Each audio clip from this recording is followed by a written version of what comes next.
네, 6월의 첫날을 주님의 전에서 시작하는 여기 계신 모든 영신의 성도님들, 또 온라인으로 함께 예배하시는 영신의 모든 성도님들 머리 가운데 하나님의 놀라운 축복이 함께 하시기를 주님의 이름으로 축원합니다. 네, 여러분들 핸드폰 바꾸실 때 여러분의 핸드폰에 그 패턴 비밀번호 하시는 분들이 계실 텐데요. 그 패턴 비밀번호는 어떻습니까? 정기적으로 한 달에 한 번씩 비밀번호를 좀 바꾸십니까? 아니면 핸드폰 바꿀 때라도 한 번씩 바꾸십니까? 아마 대부분의 사람들은요, 한 번 정한 패턴은 계속 쓰시더라고요. 저희 아버지는 큰 Z자를 여전히 바꿀 때마다 동일하게 쓰십니다.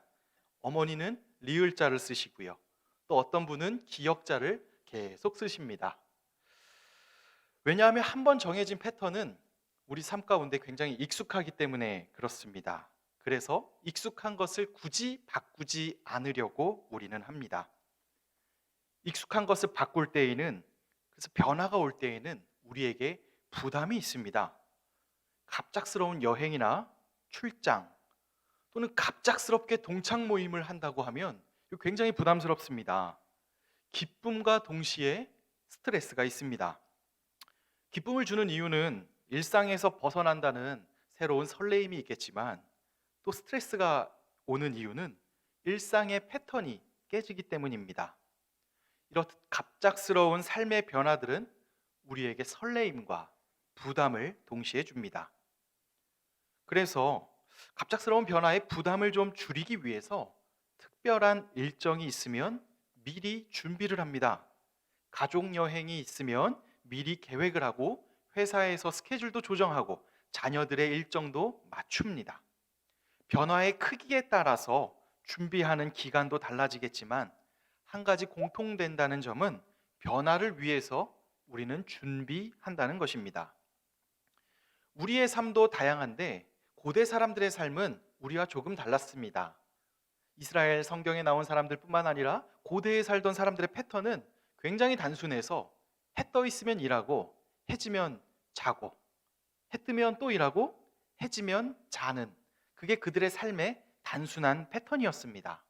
멀리 여행할 일도 거의 없습니다. 자신이 태어난 마을에 죽을 때까지 대부분 삽니다. 특별히 하나님을 믿는 이스라엘 백성들은 여기에 특별한 패턴이 하나 들어가지요. 바로 안식일에 말씀을 보고 쉽니다. 그리고 다시 일주일 동안 해 뜨면 일하고 해 지면 쉬고, 이러한 단순한 삶의 패턴을 이어갑니다. 근데 이런 일상 가운데 특별한 시간들이 있습니다. 바로 명절과 축제의 기간들이죠. 대표적으로 유월절, 오순절, 초막절, 이 외에도 크고 다양한 작은 축제들이 이스라엘에 있습니다. 근데 이 대표적인 명절 기간 동안에는 사람들이 한참 전부터 준비를 합니다. 성경에도 보면 예수님께서 매년 6월절에 예루살렘에 올라가셨다고 기록하고 있습니다. 예수님이 어린 시절부터 말이죠. 나사렛에서 예루살렘까지의 거리는 그래도 상당한 거리가 있는 것인데, 매년 예루살렘으로 가기 위해서는 항상 준비를 해야 됐다는 것입니다. 지방에 살던 사람들이 그 고대 시대에 예루살렘에 올라가기 위해서는 어느 날 갑자기 KTX 타고 올라갈 수 있는 게 아니지요. 갑자기 버스를 대절해서 갈 수 있는 것도 아닙니다. 걸어가야 하기 때문에 가면서 먹을 것, 입을 것, 잘 것 다 준비하고 긴 여정을 준비한 채 올라가게 됩니다. 하나님께 바칠 제물도 챙겨야 하고요. 자녀들도 챙겨야 하지요. 삶의 패턴을 이날에 맞춥니다. 그리고 준비를 하면서 예루살렘으로 향하는 것이죠. 오늘 우리는 이 새벽, 이 시간에 여기에 나와 있습니다. 아마 여기 계신 분들 중에서도 누군가는 매일처럼 나오는 새벽 예배의 연장이신 분도 계십니다. 그러나 또 누군가는 이 월상 예배를 위해서 준비하신 분들이 계실 것입니다. 예배 후 출근을 위해서 출근 시간을 조정해야 하는 분도 계셨습니다. 또 오늘의 컨디션을 위해서 어제 잠자는 시간을 조정하시는 분도 계셨을 것입니다. 또 집이 먼 거리에 계신 분들은 이 먼 거리의 예배당에 와서 예배를 하기 위해 남들보다 더 일찍 일어나서 준비하시고 오셨을 것입니다. 평소에는 잠자던 시간과 일어나는 시간들이 있을 터인데 오늘 우리는 지금 여기서 예배하기 위해서 일상을 조정하고 이곳에서 모여 예배하고 있습니다. 우리는 일상의 패턴들을 조정하고 준비하면서까지 왜 이 자리에, 이 새벽에 나오셨습니까? 복받기 위해서 우리의 정성을 들여서 하나님 나에게 복을 좀 많이 주세요 하는 의도를 가지고 오셨을까요? 우리는 여기에 왜 왔을까요? 이스라엘 사람들이 절기마다 예루살렘에 모이는 이유는요, 자신들을 구원하신 하나님을 기억하기 위해서였습니다. 하나님께서는 이스라엘 사람들을 구원하실 때 한 가지 놀라운 특징이 있었습니다. 이스라엘 사람들이 굉장히 선하고 남들에게 모범이 되고 타에 아주 어디 봐도 와, 저 사람들은 꼭 구해줘야 돼 라는 소리가 나와서 구해준 게 아니라는 것입니다. 이스라엘 사람들은 노예 생활을 했고 아무런 무가치한 존재의 상태에서 하나님이 먼저 다가오셔서 그들을 구원해 주셨습니다. 이집트에서 탈출시켜 주셨고요, 수많은 기적들을 보게 하셨습니다. 그래서 이스라엘 사람들이 하나님의 살아계심을 보게 했습니다. 그런데 놀랍게 이스라엘 백성들은 방금 기적을 봤지만, 오늘 아침에도 만나를 먹었지만 놀랍게 하나님을 잊어버리고 금송아지를 만듭니다. 또 심지어 모른 척하기도 하고 다시 모세를 죽이고 이집트로 돌아가자고 반란을 꾀하기도 합니다. 이게 이스라엘 사람들입니다. 그들의 행동을 보면 그 어느 것 하나 구원받을 만한 행위는 없습니다. 그런데 놀라운 것은 하나님은 그런 이스라엘 민족을 구원해 주셨습니다. 자격 없는 그들을 구원하신 것은 전적인 하나님의 은혜이고 자비하심입니다. 하나님은 이스라엘을 구원하면서 그들에게 이렇게 말씀하셨습니다. 약속의 땅에 인도하거든 처음의 것들을 구별하여 여호와께 돌리라고 말이죠. 이렇게 무교절을 지키면서 그들은 처음 소산물들, 특히 가축들을 구별하면서 아무것도 없던 시절, 노예 생활 시절, 광야에서 먹을 것 하나, 만나와 메추라기 말고는 아무것도 없던 시절에서 이제는 우리가 농사하여 짓고 우리가 기른 양들이 후손을 남기는 이 풍성해진 상황에서 하나님께 감사하며 하나님을 기억하라고 하나님은 명령하십니다. 즉 이스라엘 사람들이 명절을 지키는 것은 복을 받기 위한 수단으로 가지고 있는 것이 아니라 이미 구원하신 하나님의 은혜를 잊지 않고 감사하기 위해서 하나님의 절기를 지키고 첫 번째 것들을 바치는 것입니다. 하나님께 감사를 드리며 절기를 지키는 행동, 즉 첫 번째 태어난 가축을 하나님께 드리는 행위는 조금 일상적인 모습과는 다릅니다. 그런데 이 일상과 다른 첫 번째 것들을 하나님께 드리는 행위를 할 때 성경은 기록하고 있습니다. 내 자녀가 물어볼 것이다. 어머니, 이거 왜 하세요? 라고 물어본다는 것이죠. 그때 성경은 분명히 말합니다. 자녀가 너한테 물어볼 때 대답하라고. 하나님께서 이집트에서 처음 난 모든 것을 다 죽이시고 이스라엘을 구원하실 때에 하나님께서 이스라엘 자녀들의 처음 것은 대신 속량하셔서 우리를 죽게 하지 않으셨다.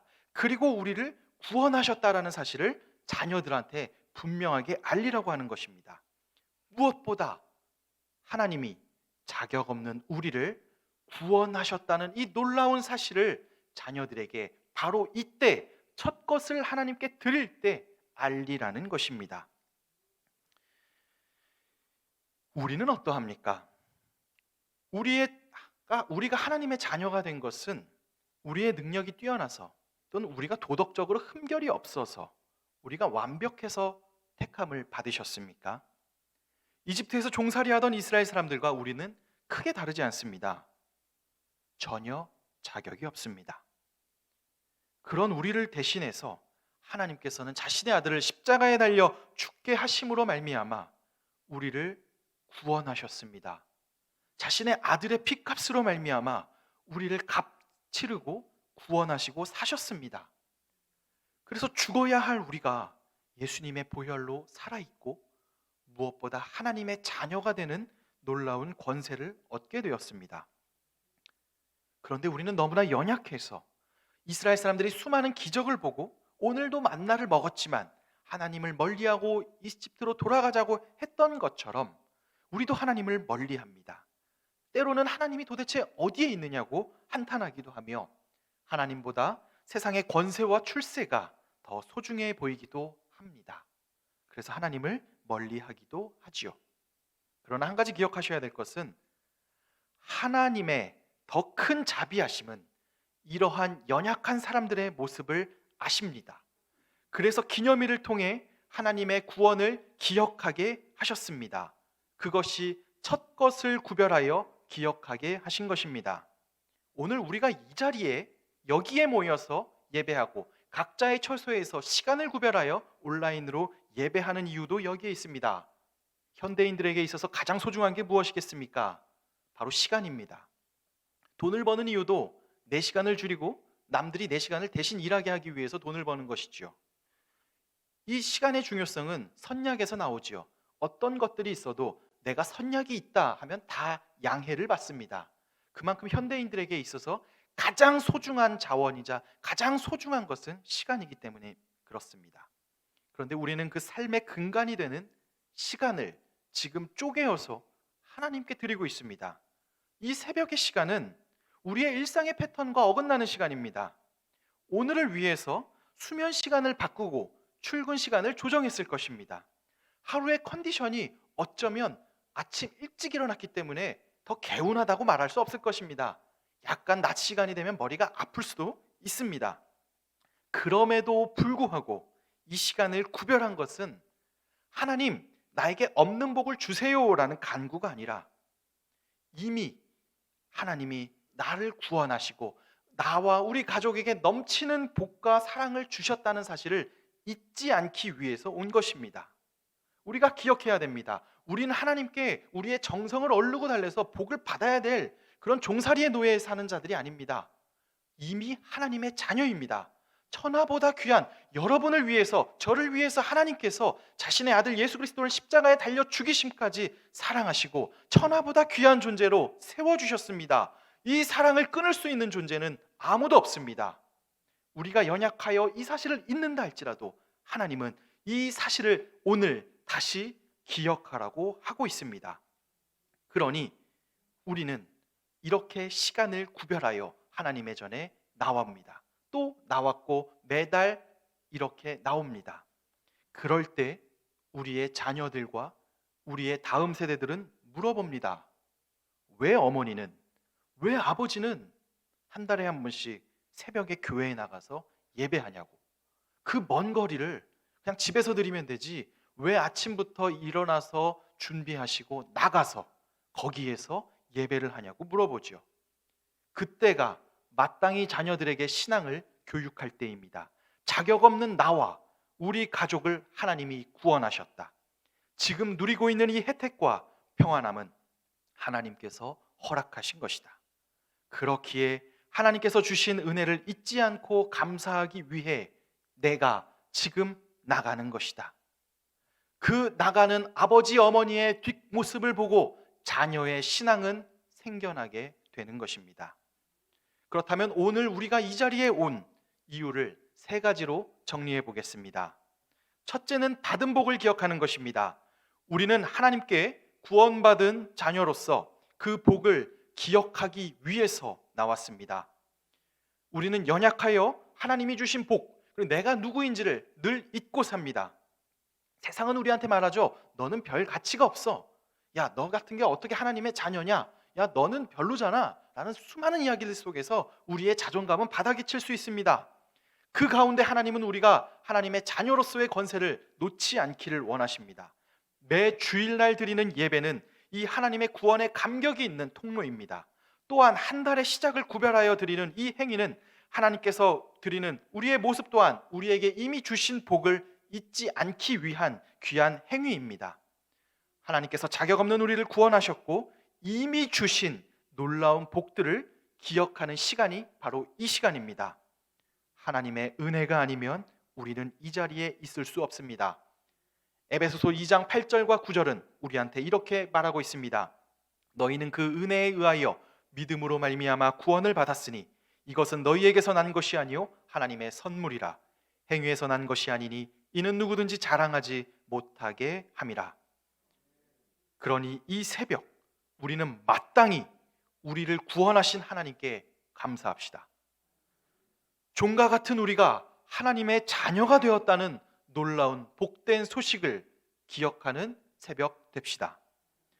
첫 번째가 받은 복을 기억하는 것이라면 두 번째는 그 믿음을 증거하고 증명하는 것입니다.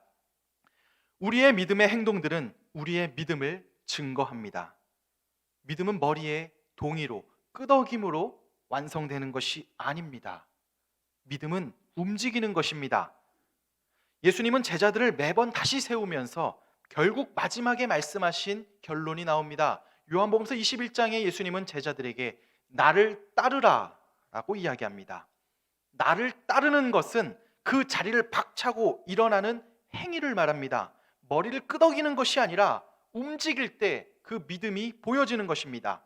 따르는 자는 행합니다.